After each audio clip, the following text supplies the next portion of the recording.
Media!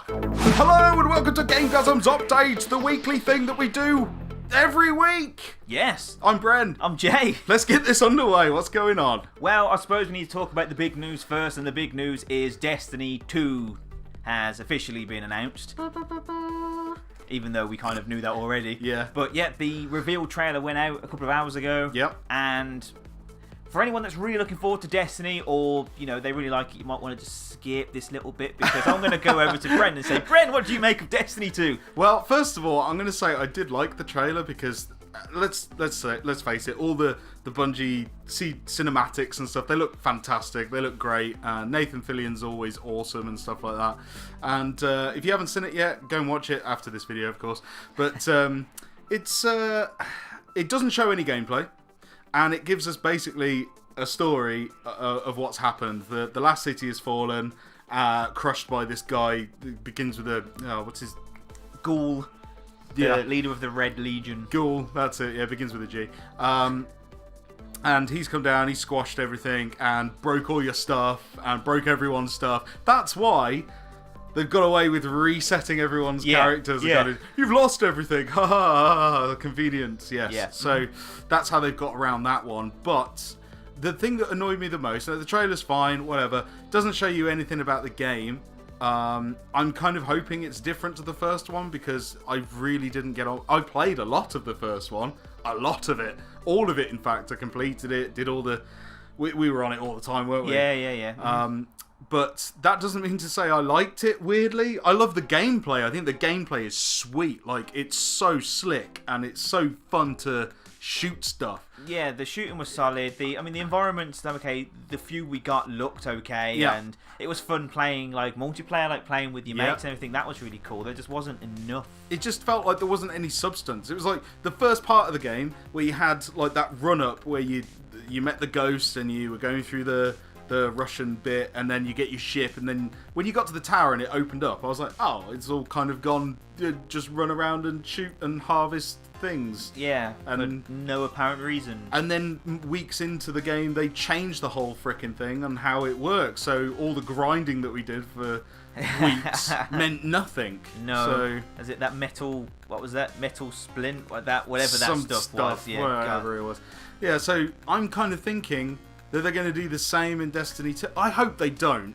I really hope they don't. And I want this game to be amazing. But with everything that Destiny did, we can't deny it. It did split a fan base quite harshly. Yeah, a lot massively. of people dropped off. A lot of people stuck with it. And if you're one of those people, then great. I'm glad you really, really enjoyed the Destiny experience, and I bet you're totally psyched for Destiny 2. But me, I'm cynical as fuck, and I really don't want to go head first into it before I see it.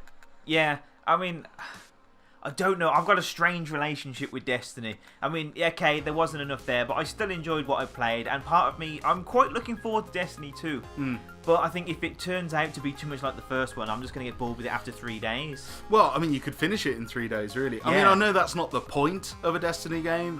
The point is to keep playing and keep rinse and repeat and doing it over and over and doing the raids and stuff like that. But how much of that can you do before it gets boring? Well, for me, not a lot, because I'm not that type of gamer. So, but I suppose, yeah. Well, on the back of that, they also announced the limited editions and the collector's editions that they're doing, and this is where it gets better. Better? Yeah, well, better is a strange choice of word. Yeah. But if you want the collector's edition of Destiny 2, you can pre-order it now at GameStop, and I assume it's going to be Game over here in the UK. Yep. But it's $249. $200. I mean, okay. That's a lot of money. It is a lot of money, and alright, it actually comes with the game. Now that's something that, you know, you can't take for granted nowadays when it comes to collector's editions. When you see that, it comes with the game. Oh, good. At least it's got the game in it. Yeah. Brilliant. But from what I can see, at the moment there's only like text, there's only like a list of what no you photos. get in the editions. And there's the collector's edition, $249, and the limited edition, which is $99. So that's a bit more affordable. Still too much for a game, I think. But the read-up says that you get all the same DLC and all the same things in the box as the collector's edition. The only thing that's different is you don't get a bag and a rug. Whatever that rug is. Whatever the rug is. I'm assuming it's not a full-size rug you put on your floor. A rug? A rug? Yeah. A rug. Okay. So yeah, you don't get that, but it's like $150 cheaper. $150 cheaper. So that if you are a Destiny fan and you want to really get, I mean, okay, you know, we slate it, but we did both go in for the Ghost editions of the first one, and you picked up the collector's edition of the Taken King as well. Did, yeah. So you know, it's not as if, you know, we're not slating them in general, but it's just like a rug really and a bag for $150, and then there's the Cade 6 statue, which you can only get if you pre-order. And now, I'm sorry, I'm dead against that. Bungie, you're a twat for doing that. And there's a big fuck you, because that's terrible. Yeah. That's like, pre-order the game, because who wants to pre-order a game like that, knowing that on the day of release, I mean, look at Mass Effect Andromeda. Yeah. Right? It's broken, unfinished. Animations look crap. It's terrible. I mean, I don't think Bungie are going to have that problem. I mean, Destiny kind of came out and it was pretty sweet. Yeah. Apart from a few gameplay tweaks that they did over the next few weeks. But I don't know. I'm not in with this early adoption thing, and doing that, giving people you can only get the statue if you pre-order. That just seems like it's a bit of a kick in the teeth, and yeah. It's like they're asking you to drop $250 on a game which you've seen nothing about, just to get a statue. I mean, okay, the statue might be pretty sweet, and it might be what a lot of people probably want. I mean, yeah, I hear statue, and I'm like, yes, I'm there.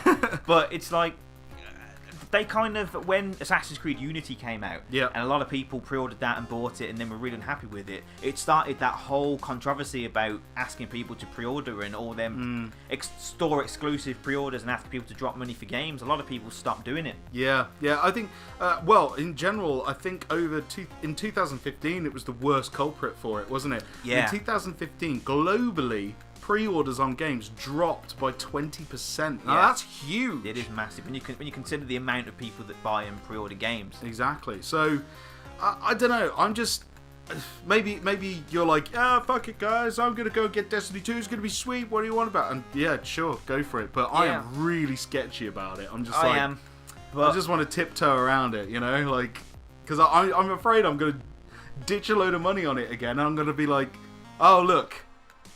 Exactly what I said was going to happen has happened again. It's probably still going to happen, if I'm being honest. Yeah. We hear collector editions, we hear statues, and we buy them regardless. I know. It's bad. We're weak. Anyway. But yeah, Destiny 2 is coming out, September as we 8th. all know, September 8th. And if you pre-order it now on the PS4, you get exclusive access to the beta in June. Yay. And actually the thing, PS4 are getting exclusive DLC. Well, they're getting it first for a period of time, like they did with the first one. Yeah. But the other thing about Destiny 2, last thing, is with the first one, they spent $500 million on marketing it. Now, there hasn't been that much marketing for Destiny 2. Do they need it? But no, but I'm saying, are they actually putting the money into the game this time? Well, let's hope so. It might actually be pretty good. Yeah, if they are, yeah. Spending most of the advertising budget in the game would probably be beneficial to the game. Yeah. Cool. So we'll see what happens in the beta, I guess. Yeah. So the beta's out in June, so we'll check that out and we'll see where we go from there. All right. Okay, so sticking with woes in the gaming world, the PS Plus games for April were announced the other day, and whoa. Yes. Okay.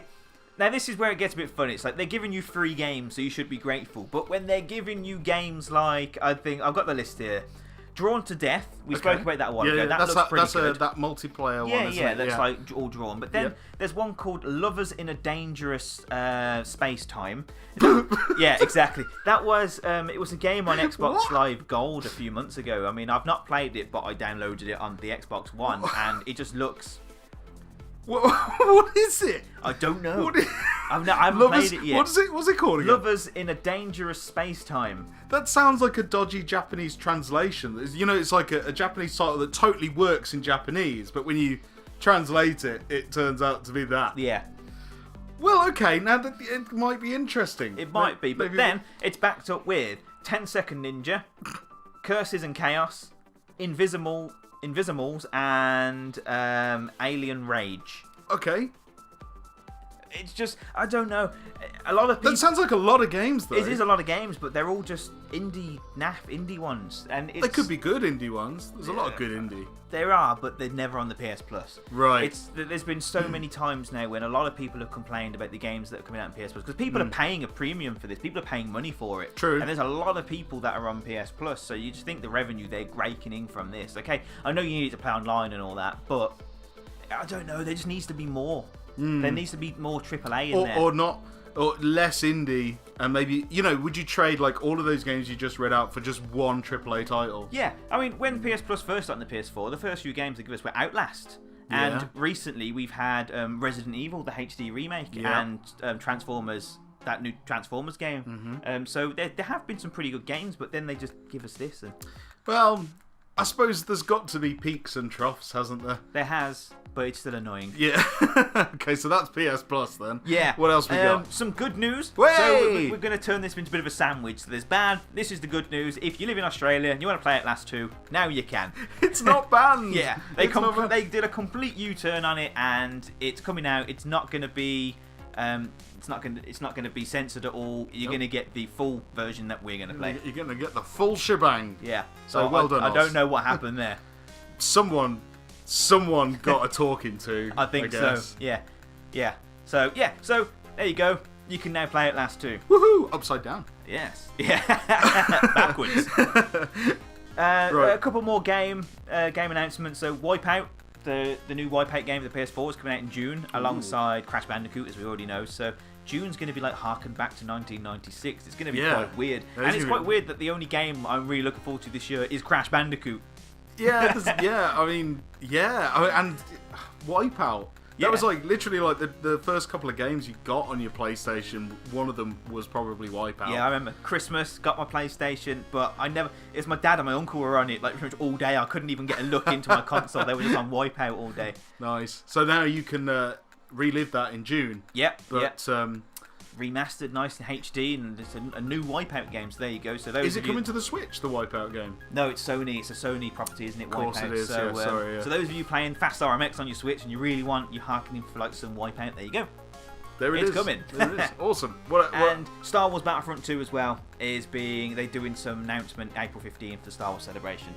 Cool. So the first one was good. I really want to see the second one because apparently it has a single player campaign. Lastly, I just want to briefly touch upon a couple of things here. One of which, I know we've slated Mass Effect Andromeda over the last couple of weeks for various reasons, and we're not the only people to do it. The whole gaming community has kind of turned around and gone, facial animations is shit, the quests don't work properly, there's texture popping or falling through the floor, loads of problems all over the board. Yep.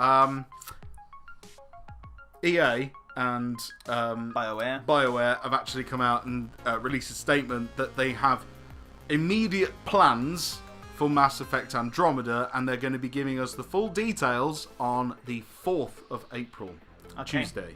So I don't know what that means. Read into that what you will. It sounds positive.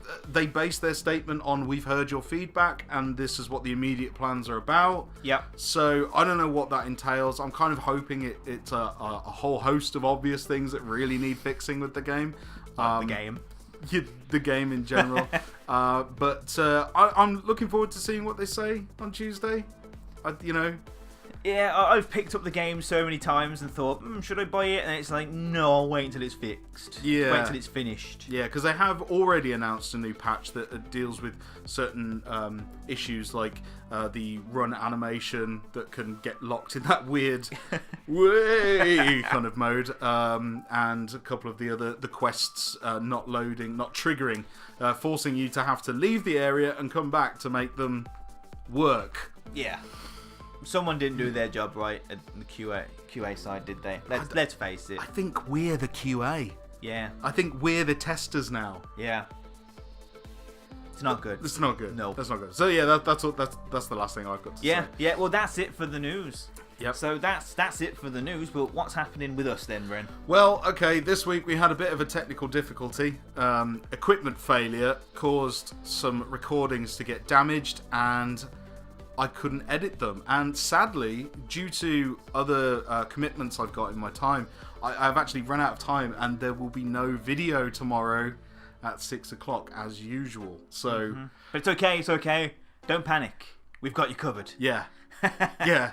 We've always got you covered, but yeah, so hopefully tomorrow, instead, I will be doing a live stream of a game. I don't know what that might be yet. I might carry on with Skyrim, I might do a bit more on Dead Trigger 2, but whatever it is, I'll announce the time on the Facebook page. So if you want to come and join me tomorrow for a live stream and have a bit of a chat and ask me what exactly went wrong, then I'll be happy to have you guys, and it'll be lots of fun. Yeah, that's we're missing a Friday. I know, it never happens.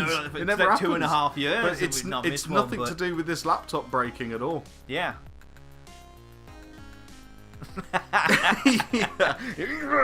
Yeah, I need to get a new laptop anyway. But yeah, that's something I'm going to sort out. But yeah, for tomorrow, it's going to be a live stream. Yeah. So, yeah. But yeah, that's it, I think. Yeah, well, we had one viewer mail come in. Right, which yes, we did. Yeah, which we'll read out. Well, we won't read the actual email out this time because it was posed in a question. And the question was, do we think that games are taking too long to make these days? Yeah, it's like the development cycle. Yeah. Yeah. So, okay, now this kind of yes and no. No, because things like Mass Effect Andromeda happen. Yeah. But yes, for games that... So, okay, let's talk about Kingdom Hearts 3, for instance. That one, I mean, that's been in development since... Well, there was a teaser for it at the end of Kingdom Hearts 2, and I can't even remember what year Kingdom Hearts 2 came out. It was a long time ago. Yes. And then there's, like, you know, Final Fantasy 15 was in development for 10 years. The Last Guardian was in development for a long time. So, yeah, there are some games which take a long time to come out. And I think it's sometimes it's an issue of development time, like physical man hours that need to go into the game to get it done, but other times it can be development hell. Companies go through financial difficulty, they're closed down, the license is in limbo before it's picked up by someone else, and then, you know, blah blah blah blah blah, it all gets legal and weird. But and there's the hardware side as well. So yeah, because you could be developing for that long that the hardware changes, and they think, oh well, we need to upgrade everything now. Yeah, put it on that, but that means, oh no, there's a new engine out, we should really change everything to that engine. Oh, we can do that graphically now, well, we better go back and change that. But I don't know, part of me, yes, it's frustrating. I really want to play Kingdom Hearts 3, basically. I've been waiting for it for years. And part of me really wants to play it, but also I would rather them take the extra few months to actually finish the game and deliver a nice experience than deliver something like Mass Effect, which just gets laughed at and you never bother going to it. Also, I think long development cycles wouldn't be much of an issue for us if they didn't announce the games 4 frickin' years before they come out. That's the other thing. Like Last of Us 2, perfect example. Why they announced the teaser a couple of months ago, and I think that was before it was leaked. That's the other thing. Things get leaked now. And it must be so difficult to keep stuff like that under wraps. Yeah. You know, although Capcom's doing a really good job with Resident Evil 2. Yes. Tell us what's going on! But yeah, it must be really difficult to keep stuff like that down, because there's always going to be one angry intern somewhere in the office that just goes, damn it, I'm going to spread all this shit about this game everywhere, and I'm going to be a really popular hacker. Yeah, and then it's the same, like, you know, developers, they're artists and they want to show off what they've created, and sometimes they probably can't wait, and they're like, let's just send it out. Yeah. But then that just means that, you know, I can't see The Last of Us 2 drop until 2019. It's going to be a couple of years, so we know it's coming. We just have to wait. Be patient and wait. But yeah, so it's kind of a weird one, isn't it? Like, yes, long development cycles are good because it means the game gets a full-on treatment and proper development time that it needs, but it's also bad when they announce it too early and we've got to wait for the duration of that development cycle. Hoping it's not going to be cack, basically. Yeah, and it must be bad and difficult on the developers themselves to have the pressure from the publisher that obviously they're thinking about their money and their margins, and like they're pumping a lot of money into these games because they are not cheap to make. No, they are not. And then you add all the advertising costs on top of that as well once the game is out there, and they're going to want that game to come out so they can get their revenue back. Yeah, and often those timelines clash. Quite a lot between the publishers and the developers. So, and it's unfortunate, but the developers always get the flack for it. Yeah, that's what it is. The developers always get the flack. It's like Mass Effect, people were sending hate mail to the person who was the lead character animator. It's not her fault that happened. It's yeah, you know, and she didn't even work there. No. Yeah, well, right, okay. So it was that bad. I read that article. Yeah, they picked up on the fact that like she had something to do with it, and she didn't. Yeah. But it's wrong to single out people like that. And Mass Effect Andromeda is a game that everyone put a lot of passion into, but I think it's a case of they bit off more than they could chew for the time period. They underestimated the amount of work that was going to take, because there's certain conversational pieces in Mass Effect Andromeda that have had the human touch. They've gone in and hand animated certain important key scenes, but not all of them, because they didn't have the time to do that. A lot of the facial animation in Mass Effect Andromeda is taken up by and done by an algorithm that takes the sound samples and basically facially animates the face and the mouth phonemes according to those sound files. So it's kind of a bit hit and miss, as we've all seen. So, you know, characters having shit-eating grins whilst they're delivering some bad news. So yeah, but it just goes to show that there's so much there that it would have taken them another year to finesse all of those dialogue sequences. So. And that's the other thing, you know, it's a longer lead time now for games, just because everything they're developing on is getting much more advanced. Yeah. So, way more advanced. Yeah. Way more advanced. Anyway, I think we've gone on long enough. Yeah, we've rambled enough. Yeah. But, so that was the only mail we got. But yeah, keep your mail coming in, because you know, we've proved these past few videos. You know, we'll read out anything you ask, anything you want to tell us, anything you want to bring up. We'll read out, and absolutely, and in your comments as well. So let us know your thoughts on some of the topics we've discussed. And if you want to know the email address, it's at the end of the video, just in the end credits there. So hope you've enjoyed the update video. And we'll see you very soon. Well, I'll see you tomorrow, hopefully, if you join me for the live stream. And normal programming will resume next week. As always, I've been Bren. I've been Jay. And we'll see you next time. Bye-bye. Game over.